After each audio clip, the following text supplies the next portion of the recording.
Good morning, guys, and welcome back to my channel where we're about that breaking cycle of life.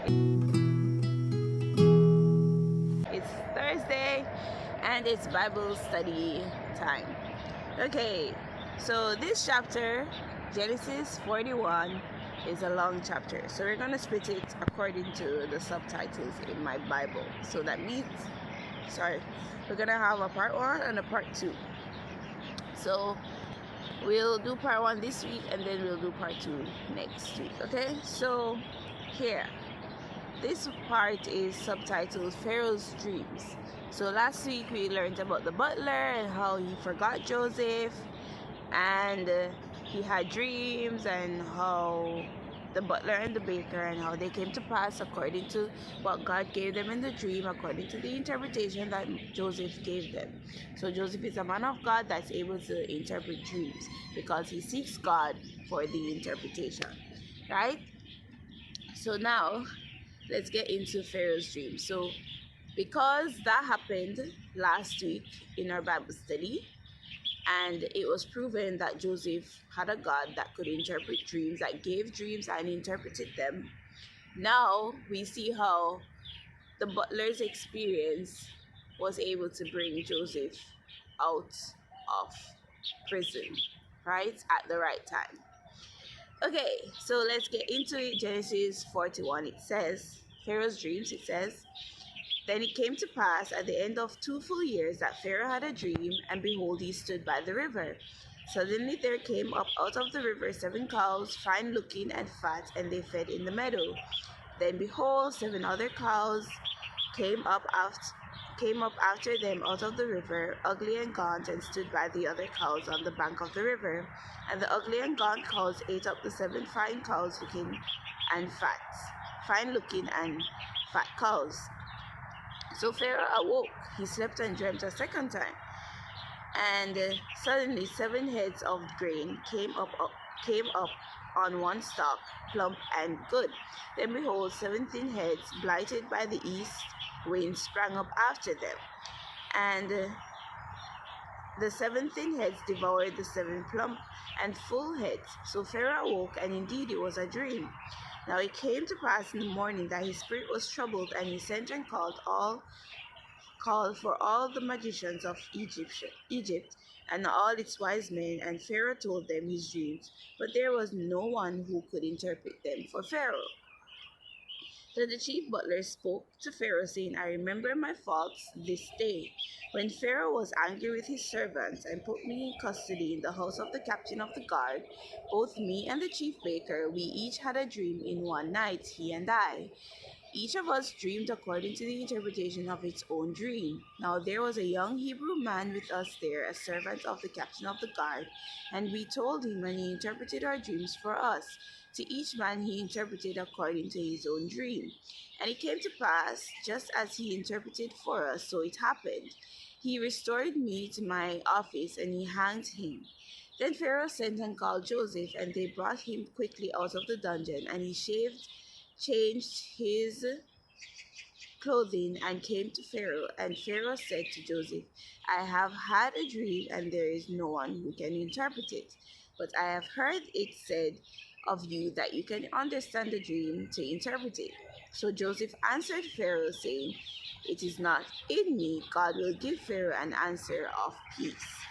Then Pharaoh said to Joseph, Behold, in my dream I stood on the bank of the river. Suddenly 7 cows came up out of the river, fine looking and fat, and they fed in the meadow.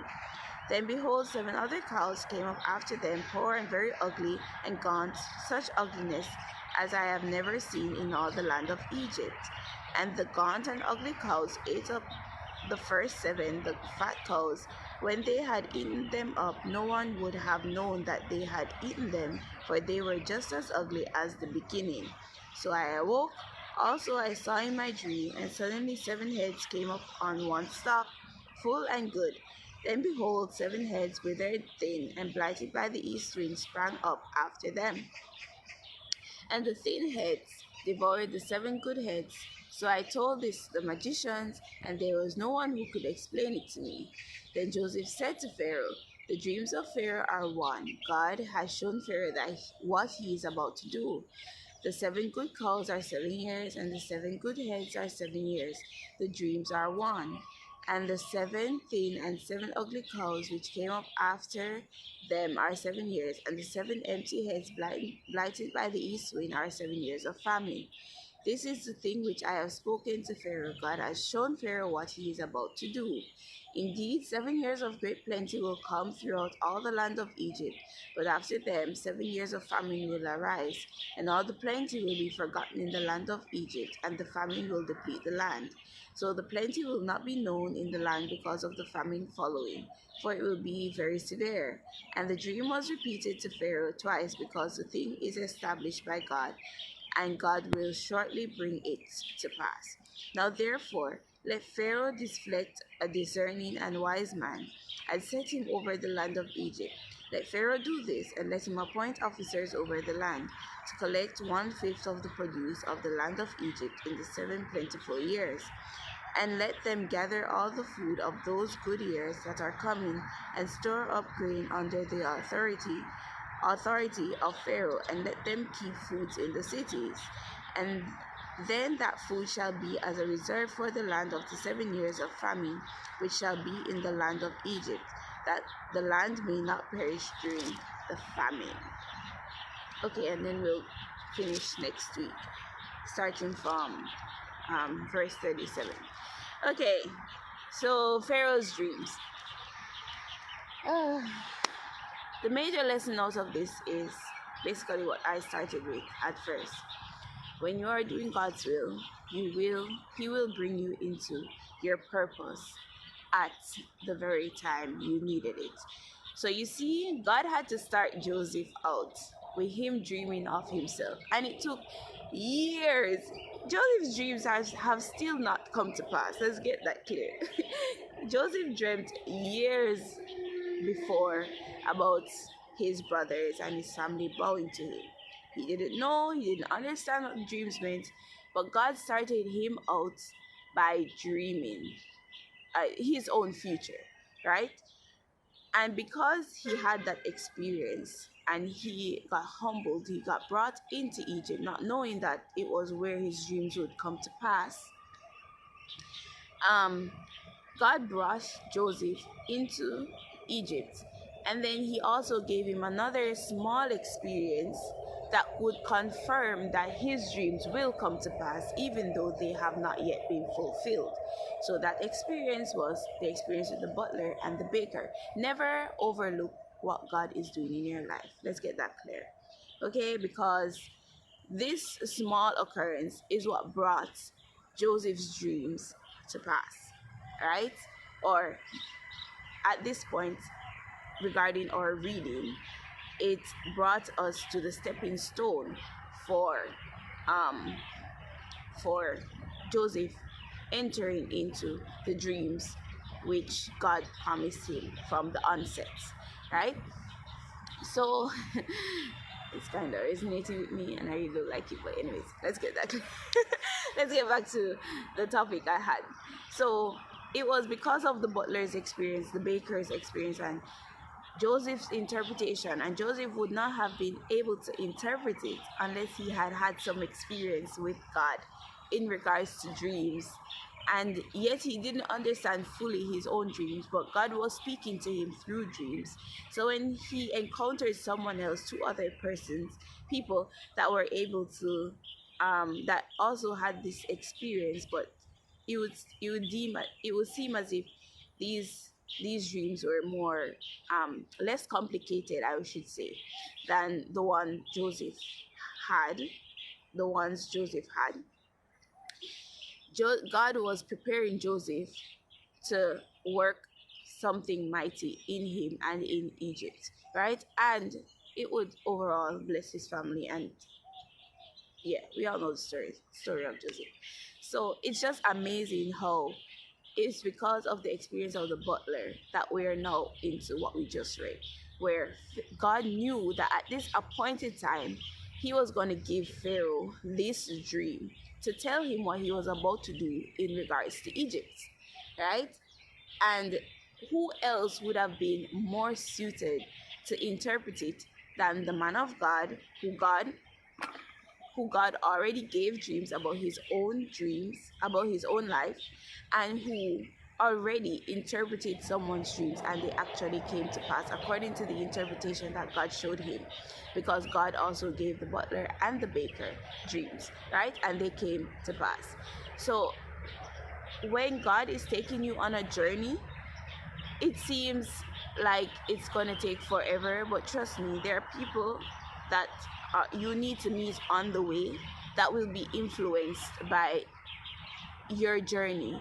And then when they see that the onset, the initial dream or task that God called you to do, when that does come to pass, oh, how many will be changed by just one experience. That's your experience.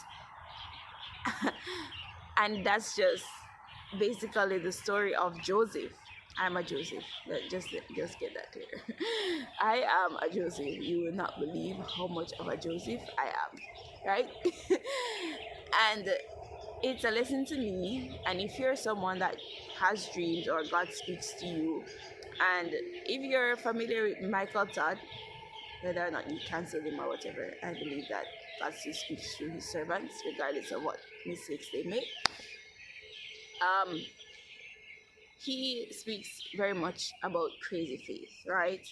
And I've had that experience with him, like similar to him, where it wasn't a dream or it wasn't necessarily something very big, but it was just a still small voice, like Samuel, that God spoke to me, and that was med school. And here I am in the very school that he told me to be. And trust me, that was a fight. Now, God uses various mediums to speak to us, and I think I've experienced a few of them.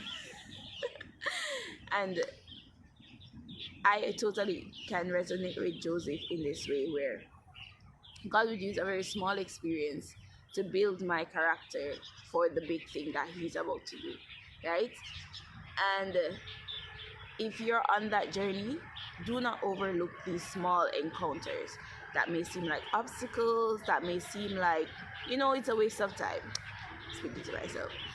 Don't overlook them, but look at how God is impacting the many lives around you. Like on your journey, you will meet people that are going to be impacted by the very purpose God brought you into. Or showed you from the onset. So when the final thing is completed, you will look back and be like, if it wasn't for this situation happening, if it wasn't for that situation happening, just like Joseph here, I wouldn't be able to be pushed on to this platform. Let's use platform. Okay? Similar to me getting the observership last year.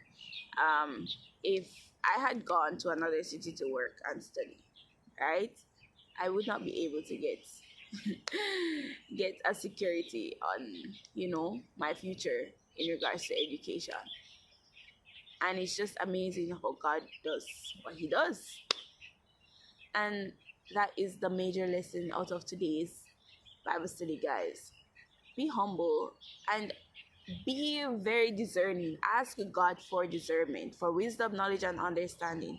That when he takes you on a journey and you meet people or you come upon obstacles, it's not for us to give up. Speaking to myself, it's not for you to give up, but to see how God is basically orchestrating it, so that when the final thing does come to pass, the many lives that will be impacted, and the greater the testimony it will be, and how much more glorious God's sovereignty will be known among the people that you have impacted or influenced or met on this journey, right?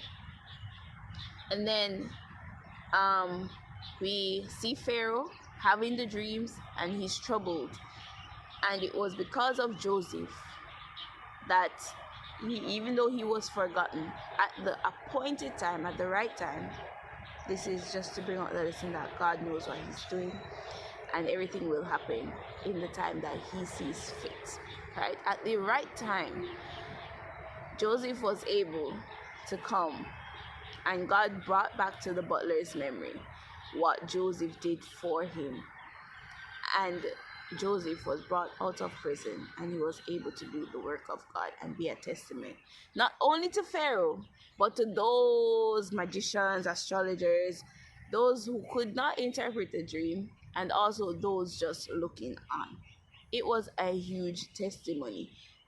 And the blessings that came after that, which we'll go into next week, is just profound, just amazing, because all that Joseph went through, he just got a dream. He just got dreams, and his brothers sold him.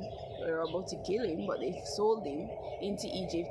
He got into good standing with the captain of the guard, and he went to prison. Hey, Joseph has been through a lot. Joseph has been through a lot. Okay, Joseph, you have been through a lot. Okay. Ah, boy. But it is all for a purpose. And we wouldn't be here to, I wouldn't be here to tell of Joseph or resonate with his, the swans. Sorry. They're playing. It's so cute. Anyways, yeah. I wouldn't, if Joseph didn't go through that, how many years ago, centuries ago, what would I have to look on for my experience? It would be even harder to follow the voice of God. I can just imagine how hard it was back then to follow the voice of God, to think about these dreams. Oh my gosh. But we thank God that people went through experiences. So when you are going through your experience, show your emotions. I'm not going to say don't show your emotions, because I show my emotions.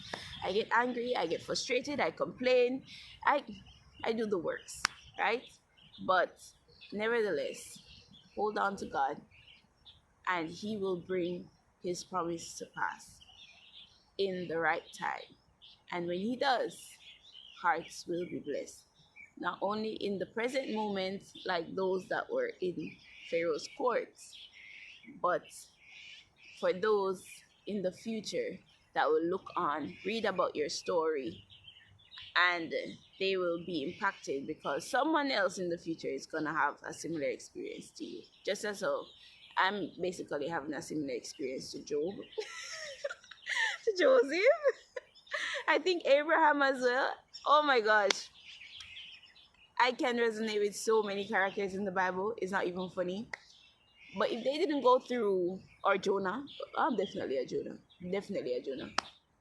If they didn't go through that, and how would I be able to look on it now and know where I should, screw up? Like, not screw up as in bad, but fix up. Fix the screws in my path, in my journey, so that I can honor God and not make the same mistakes my forefathers did. So that is the purpose of your story, guys. When God is taking you on a journey, do not overlook the small moments, the obstacles, or whatever. They're for a reason, and there's a lesson in it. So make sure that you don't overlook them. Praise God in the good and the bad times, and hold on to Him. Never let Him go. Okay? So, and we'll see that He'll bring you into purpose in the weirdest ways ever, but He will bring you into purpose. All right, so that's your Bible study for today. I'll see you on Sunday for Sunday Song Spotlight, guys. Bye-bye.